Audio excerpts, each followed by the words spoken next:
Hey guys, good morning. How you doing today? It's another family work day out at the farm, the new farm site.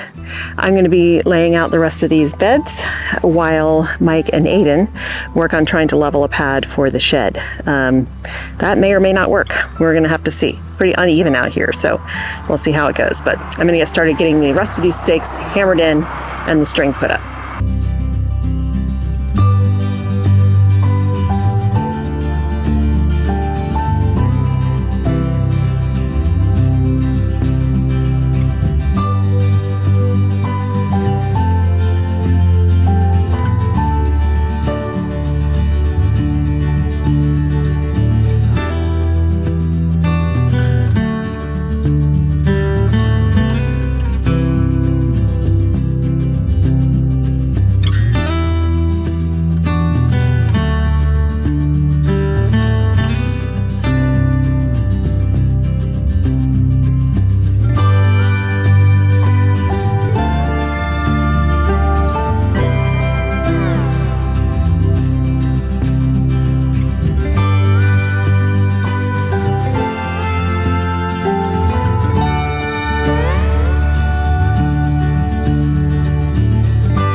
Hey guys, it's the next day and it's the afternoon. It's been quite a day. We made progress yesterday, got all of the bed tops flattened. I need to order the compost and put down the amendments and stuff. We did run the 1,000 feet of mainline tubing to the barn, and but we didn't connect it because the landowners had a broken pipe, and so the water was off anyway, but that's okay. We'll sort all that stuff out. Anyway, I had planned on doing a whole bunch of work here in the home garden today because I had some people coming to the house for various estimates and stuff, and so I needed to be here anyway. But I have been home all day, but it's not been doing work. When I went out to check on all the chickens this morning, I noticed Francine looked bad. She was hunched, standing around, not moving, closing her eyes like she was falling asleep. Definitely out of character. Wouldn't eat, wouldn't drink. So, of course, I panicked. She's 7 months old. I don't want her to die.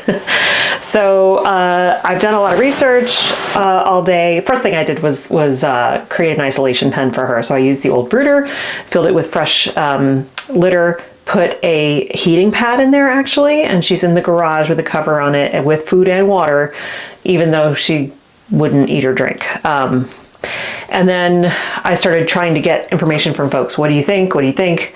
And the consensus seems to be that it could be that she's egg bound. And when somebody said that, it made perfect sense, because yesterday we only had 3 eggs laid, and today there were only 3 eggs.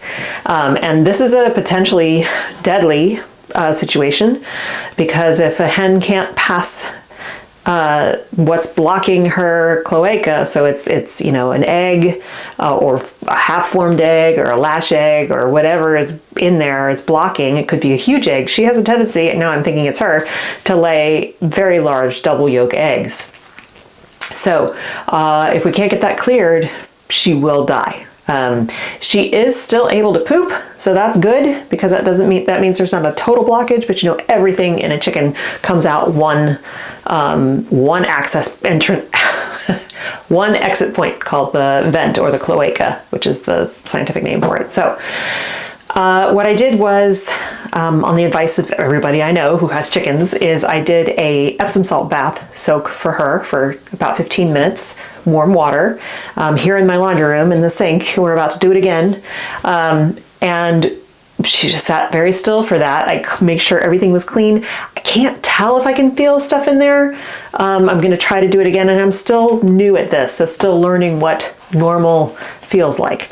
But when I dried her off and put her back in her pen, she actually was a lot more perky. She preened and cleaned herself, dried her feathers off, and then she drank some water and had a little bit of food. So in her little pen, I have water with electrolytes and probiotics in it.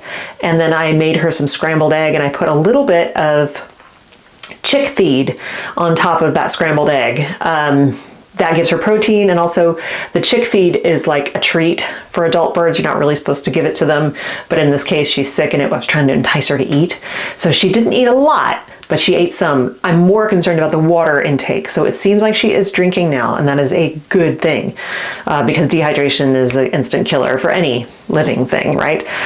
So now I'm going to go grab her, get the sink filled up, and we're going to do another Epsom salt bath, because if we can't get this thing passed, she's still, so she's not out of the woods.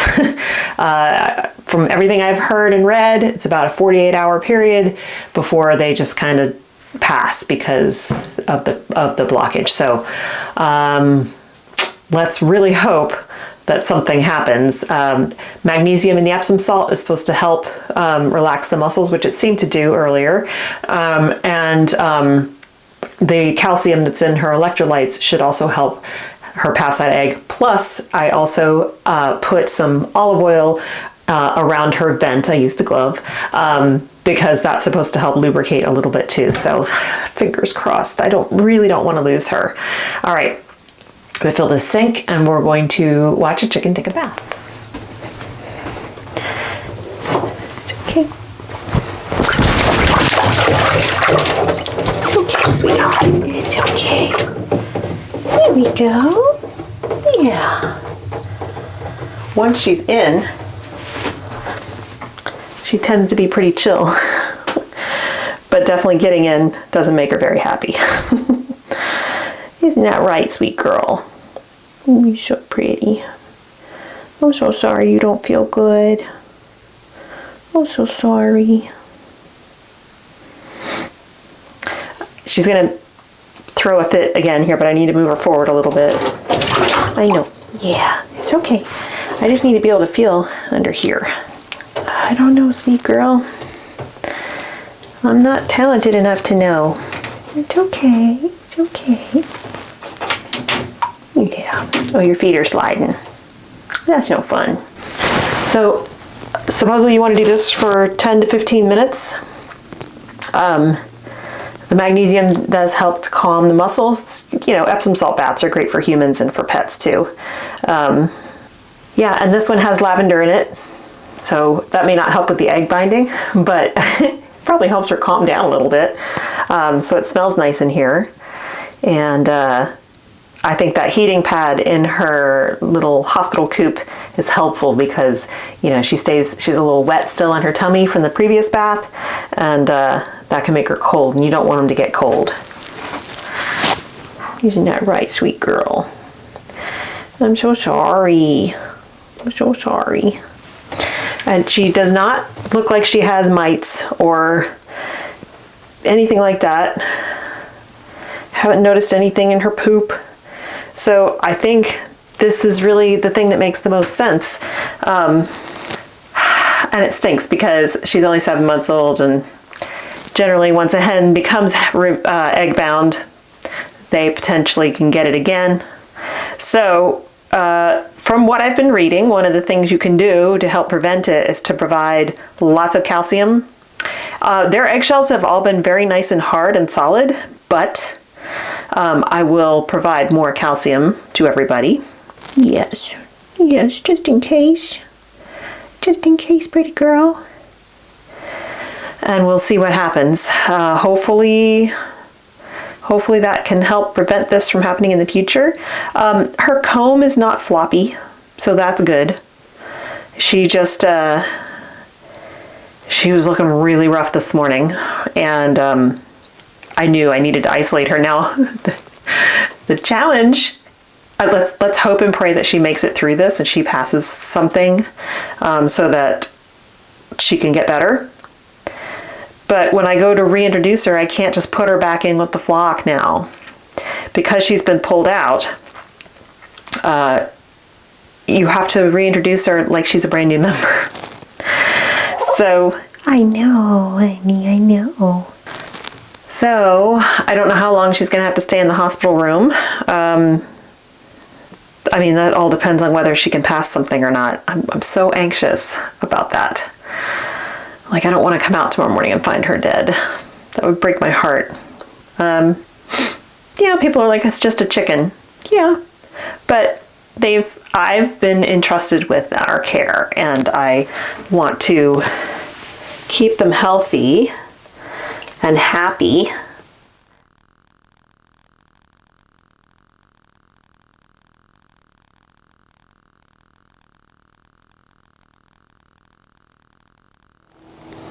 So we are back in the little hospital pen. It's like I said, there's a heating pad on the floor in there. She's got food and water, not eating a lot, but a little bit, and drinking a little bit too, which is helpful. I kind of wish I could see her laying down right now instead of standing up, but yeah, so we just have to keep hoping that she will lay something, pass something. I'm just going to keep checking on her. I mean, that old saying of being a mother hen, that is totally me. I am absolutely guilty of that. I'm totally guilty of it with my children. I'm guilty of it with my pets, my husband. Like, I worry. And I will keep worrying until the situation resolves one way or the other. So yeah, it's about 4 o'clock in the afternoon. Like I said, she acted totally fine and normal yesterday. But there was only 3 eggs in the nesting box, and we have 4 hens that lay daily. So yesterday, someone didn't lay. I'm assuming it's her, because this morning she was clearly unwell and is still unwell. So I'm hoping that that she will pass something here soon, and we'll get some resolution. I just feel so bad. I wish there was more I could do for her. I know she feels like hell. All right, well, it's going to be a really crazy busy week. I've got stuff planned that I've got to get done, but I also am very focused on being here for her. So we'll just have to see what happens. Tomorrow I'll probably do the work here that I was going to do today, which involves cleaning out the whole garden, planting new stuff, direct sowing. I have decided I'm not going to put down new irrigation because we are moving into our rainy season. And so there's no point in laying down new drip tape that will just get chewed on by the rodents until we get rain. So I will just hand water. Drag the hose down there and hand water. It won't be a big deal until the rains really start, and then I won't have to worry about anything. And I'll just put the irrigation in at the end of our rainy season, so in the spring. So that's the plan there. Also, I have to start a whole bunch more seeds, flower seeds, for the new spot as well, because some of the stuff that I started didn't germinate very well, and others of it I just know I need more because it's a big space.